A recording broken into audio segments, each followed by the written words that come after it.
So we have the Sun in Pisces, and that is our connection to spirit, and I'm doing this little mini-series in the Sensei Sunrise about psychic sensibilities.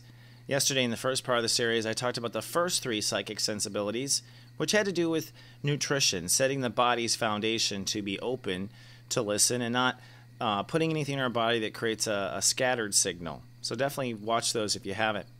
Today, these three psychic sensibilities will actually help you with your connection to God and your connection to listen. So let's start with psychic sensibility number 4.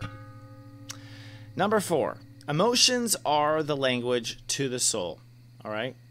That means that when you feel something, your soul is talking to you, always. Everything your soul says is through your emotions. All right? And so this is a literal quote out of the Conversations with God series. God literally says it, and I was excited to read it because I have always noticed myself that my psychic energy is a feeling before it is a thought or an image or a word. Another interesting point to feelings is if you're trying to figure out your psychic sensibilities, well, if you're having a bad feeling, it's coming from your mind. We don't get bad feelings from the psychic realm. We don't get bad feelings from evil spirits. We don't get bad feelings from anything in spirit. Bad feelings come from the mind. That's also from Conversations with God, and that's also from my experience too.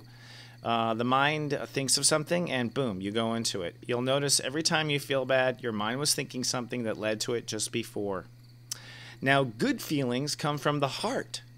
So when you feel really excited, right, your heart is talking to you. So for instance, when you go, God, will I win the lottery? And you're like, ah, you get this huge excitement. That's your heart. That's not God talking. Your heart is getting excited right away at the possibilities, but not necessarily is that coming from God. In fact, in my humble experience, whenever God speaks to me, it is completely neutral, very calm and peaceful. And even bad news comes in very peacefully. In fact, when I don't feel fear is when I think I ought to. Because if I don't feel fear when the information comes in, that means it is accurate. When the fear is there, that means my mind is thinking about it. And that's why when I feel fear, I can dismiss it right away because I know fear is not God warning me. All right? God warning me is neutral, peaceful, and calm always. So listen for those three distinctions and interpret as you wish. Step 5. You must always ask God a question to get an answer. Okay?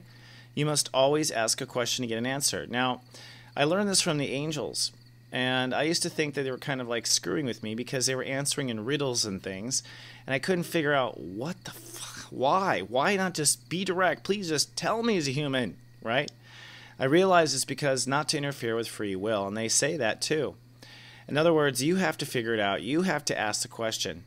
So you have to ask God, Creator, whatever, right? Like, hey, I'm going to do this. Is this in my soul's best interest?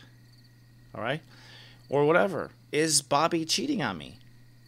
Or whatever. You ask the question and you wait for an answer. Now, free will is never interrupted by spirit, and it will answer always, I find, if you ask the question. So there is no holding back. It's just, can you handle the answer? Secondly, the answer is always immediate. Okay? So I find that before I can even finish asking the question, the answer comes in. I'll be like, is this client? Oh, okay. And I was wondering, oh, like it comes in that fast. And I've learned to translate that fast as well, but I find that it's immediate. So when you ask the question, if you don't get an immediate neutral feeling response, then you may be ignoring the feeling, because I've never not gotten it if I've listened for it or paid attention for the feeling. So the answer is a feeling. It's never a thought. It's always a feeling at first. Remember, the language of the soul is a feeling. And really what happens is the mind translates that feeling into meaning and image.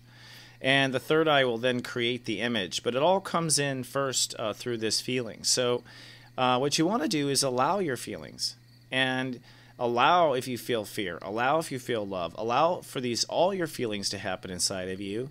So when the neutral ones go by, you can pay extra attention to those. And it's not just a neutral feeling, but there's also a knowing that you feel as well, or at least I do. Then our sixth psychic sensibility, God is everywhere.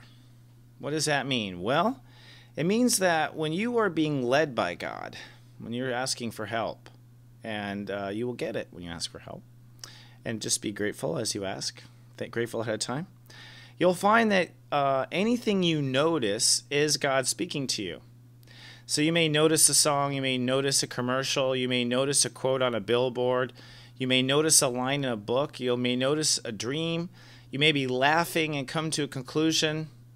All these little experiences, you'll notice that there's something extra going on in these little moments. You'll feel an extra tug as you look at that thing. And yes, you go, is that my imagination? I'm just, right? But if you follow those little clues and you listen to the song that's on the radio when this car goes on, you will find some profound conclusions. And it's not, you'll see for yourself, it's not your imagination when you allow to go and let it flow. So when you ask the question, you get an immediate answer. But I find that God will continue to teach you throughout the day and throughout your life, showing you in all these parts of your life how you're living it, how you're being it right now. All right?